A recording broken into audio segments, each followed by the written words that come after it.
Hello, my name is Sabir and you are watching AI with Sabir.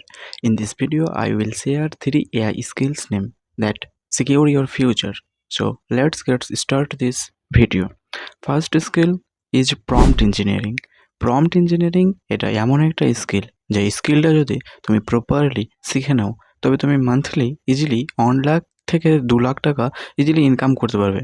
এটা কেমন skill? এটা হচ্ছে তুমি বিভিন্ন AI tools like ChatGPT, Gemini, cloud এগুলোকে দিয়ে প্রম্পট দিয়ে ইনস্ট্রাকশন দিয়ে কীভাবে এদের থেকে ভালো উত্তর পাওয়া যায় সেটা লার্ন করা হচ্ছে এই skill.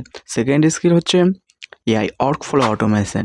In USA, many youngsters actually make thousands of dollars using this skill. Basically, you learn no-code AI tools like Zapier, Make.com and make WhatsApp automation, email automation easy. Third and last skill is AI tools mastery. AI tools mastery হচ্ছে এমন একটা skill যে স্কিলটা যদি তুমি শিখে নাও তোমার income বহুত হবে। কেননা এআই টুল মাস্টারই হচ্ছে সেই স্কিল যে স্কিলটা শিখে তুমি তোমার নিজের ইউটিউব চ্যানেল খুলে সেই টুলগুলিকে অন্যদের শেখাতে পারো এবং সেইগুলিকে কোর্স করে কোর্সেরা মতো প্ল্যাটফর্মে সেল করতে পারো।